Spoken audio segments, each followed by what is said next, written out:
इसमें कह रहा है एक्स वाई जेड पार्टनर है, शेयरिंग प्रॉफिट रेशियो 3:2:1, इनकी रेशियो 3:2:1 है। जेड रिटायर हो रहा है और न्यू प्रॉफिट शेयर रेशियो दे रखी है 1 एक्स और वाई की 1:2। तो यहाँ रेशियो अलग है, यहाँ रेशियो अलग है। तो पहले हम गेनिंग सेक्रीफाइस तो निकालना ही पड़ेगा हमें। आगे लिखा है Z retirement goodwill of the firm is valued 30,000। Firm की जो गुडविल वैल्यूड हुई है वो 30,000 हुई है। Pass the entry for goodwill without opening the goodwill account. तो सबसे पहले हम गेनिंग रेशियो निकाल लेते हैं। भाई जेड रिटायर हुआ है तो एक्स और वाई का गेनिंग सेक्रीफाइसिंग रेशियो निकाल लेते हैं। एक्स और वाई का सेक्रीफाइस और गेनिंग रेशियो निकाल लेते हैं। कितना कितना दे रखा है? न्यू शेयर दे रखा है ये 1/3 और 2/3। ये तो एक्स और वाई का न्यू शेयर आ गया। ओल्ड शेयर कितना ये दे रखा है? एक्स का कितना बनेगा 3/6 और वाई का 2/6। अब इसको कैलकुलेट कर लेते हैं। अगर हम ये एलसीएम लेते हैं तो 6 एलसीएम आ गया। 3 को 6 से डिवाइड किया 2 और 1 से मल्टीप्लाई किया 2।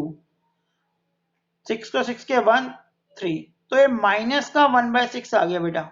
और माइनस के 1/6 का मतलब ये सेक्रीफाइस कर रहा है, क्योंकि new share minus old share करने पर अगर नेगेटिव वैल्यू आती है तो सेक्रीफाइस होता है। इसका मतलब जेड के जाने पर एक्स का भी सेक्रीफाइस हो रहा है। वाई को कैलकुलेट करते हैं। 6, 3 को 6 से डिवाइड किया 2, 2 को 2 से किया 4 माइनस 2। तो ये आ गया 2/6। इसका मतलब वाई को गेन हो रहा है और एक्स और जेड सेक्रीफाइस कर रहे हैं। यहां तक अभी हम निकालेंगे उसकी गुडविल का पोर्शन। अगर हम कैलकुलेट करें तो कितना कितना आएगा उसे देखते हैं। जिस क्वेश्चन में बनेगा हमारी एंट्री क्या होगी? पूरी फर्म की गुडविल कितनी है? 30,000 है। ठीक है, तो किसको गेन हो रहा है? वाई गेन कर रहा है और एक्स सेक्रीफाइस। तो एंट्री बनेगी Y's capital account debit to X capital to जेड्स कैपिटल। अमाउंट कितना कितना आएगा? पूरी फर्म की गुडविल 30,000 है, तो यहाँ पे वाई में कितना आ जाएगा? 30,000 का जो वो गेन कर रहा है, 2/6। पूरा शेयर लेंगे हम। एक्स जो सेक्रीफाइस कर रहा है 30,000 का 1/6,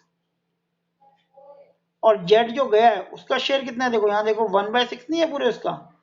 30,000 पूरी फर्म की गुडविल है, इसमें उसका शेयर 1/6। तो कैलकुलेट करेंगे यहाँ कितना आएगा? 10,000, यहाँ 5,000 और यहाँ 5,000। तो एंट्री बन गई Y's capital account debit 10,000 to X capital 5,000 to Z capital 5,000। तो यहाँ पे क्या होगा? Being adjustment for valued goodwill कह सकते हो, वैल्यूड गुडविल। देखो यहाँ पे ध्यान पे, यहाँ तक इस देखो क्वेश्चन में क्या लिखा हुआ है। कह रहा है एबीसी पार्टनर है, शेयरिंग 4:3:1 है, बी रिटायर हो रहा है एंड ए और सी जो इसे कितना पे कर रहे हैं? गिव बी को शेयर कर रहे हैं 8,100 से पे कर रहे हैं, जिसमें ए पे कर रहा है 3600 और बी सी पे कर रहा है 45। मतलब बी जो रिटायर हो रहा है उसका शेयर 8100 है। इस तरह से उसका 81 शेयर गुडविल का निकला है, जिसे ये पे कर रहा है 36, ये 45। And profit for the year after B retirement, B के रिटायरमेंट का प्रॉफिट कितना हुआ? 10,500। मतलब रिटायरमेंट के बाद का प्रॉफिट है। अब देखो ध्यान से देखना बेटा, यहाँ पे गुडविल दे रखा, यहाँ क्या दे रखा? You are required to give the necessary journal entry to record the transaction B share to A B and calculate the new profit share ratio of A और सी। किस तरह बनेगी? तो सबसे पहले देखो पहली एंट्री क्या बनेगी? ये उसका शेयर होगा गुडविल का एक तरह से, सी का, बी का भी। ए इतना दे रहा है, ये इतना दे रहा है जो लेके आ रहे हो।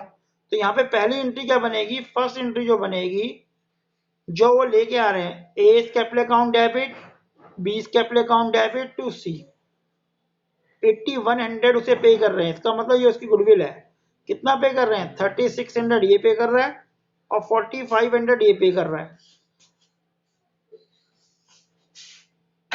सेकेंड एंट्री क्या बनेगी, ये इतना पैसा कैश लेके आएंगे। जब ये कैश लेके आएंगे तो एंट्री बनेगी बैंक अकाउंट डेबिट ए और बी, ए और सी, सॉरी ये सी है और ये बी है, ए और सी। कितना कितना 8100 वो लेके आएंगे, जिसमें 3600 ए लेके आएगा और 4500 बी लेके आएगा। ठीक है ना, एक तरह से तो गुडविल नहीं बोला, जो लेके आए हैं वो बी को पे हो जाएगा। तो थर्ड एंट्री जो हमारी बनेगी, जब बी को आप ये अमाउंट पे करोगे तो एंट्री बनेगी B capital account debit to bank.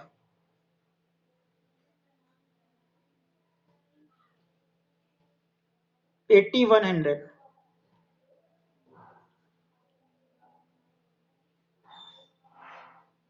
ठीक है, अब एक पॉइंट इसमें नया क्या आ गया, नया पॉइंट ये आ रहा है कि वो कह रहा है कि बी के रिटायर होने के बाद इतने का प्रॉफिट हुआ है। अब ये जो प्रॉफिट हुआ है वो ए और सी में न्यू प्रॉफिट शेयर रेशियो में बटेगा। अब उसको कैसे निकालेंगे, यहाँ देखो, सी को जो हमने शेयर दिया 8100, उसमें ए ने दिया 3600 और बी ने दिया 4500, तो उसको ए और सी को इतना गेन हुआ होगा। तो हम इसकी रेशो निकाल लेते हैं। ए और सी ने जो बी को दिया है 3600 4500, तो 4:5 आ जाएगा। इसका मतलब 4/9 गेन हुआ है ए को, 5/9 का गेन हुआ है सी को। किसने शेयर में, बी के शेयर में से। ध्यान रखना है, ये ऐसे करोगे आप। और बी का शेयर कितना गिवन है आपको, बी का शेयर ये गिवन है 3/8 टोटल का, 3/8, ये ध्यान रखना। तो 3/8 का ए को मिला है 4/9 और सी को मिला है 5/9। अब इसके बेस पे क्वेश्चन को करेंगे हम, कैसे देखो कैसे करेंगे, ध्यान रखना, ये याद रखना कि कितना किसको मिला है। तो यहाँ ए का शेयर और सी का शेयर, इनका ओल्ड शेयर लिखते हैं। ओल्ड शेयर, ओल्ड शेयर ये है 4/8 और 1/8। फिर रिसीव फ्रॉम बी, बी से जो उन्हें मिला है, कितना मिला है 3/8 का 4/9 ए को मिला है और 3/8 का 5/9 बी को मिला है।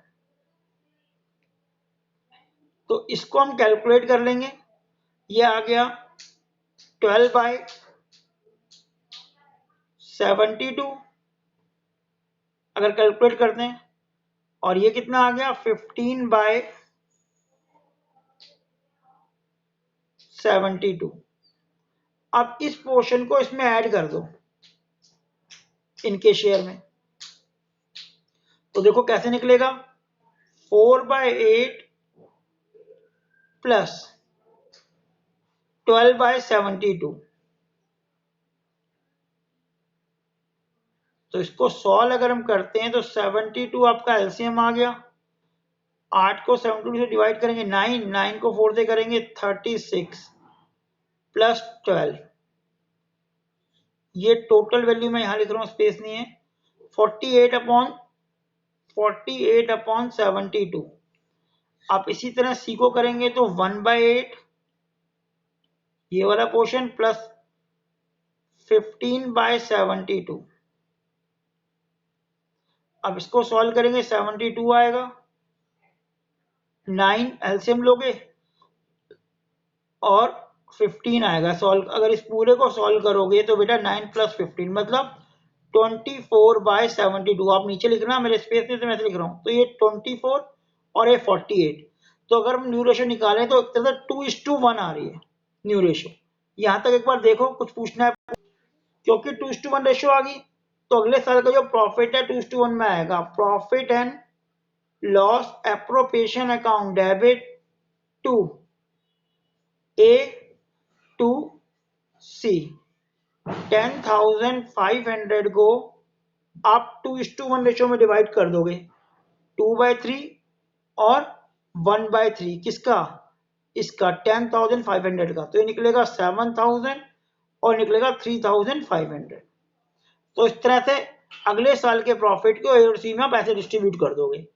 Profit loss operation account debit to S capital to C capital 2/3 किसका 10,500, 1/3 10,500, वो आएगा 7,000 3,500।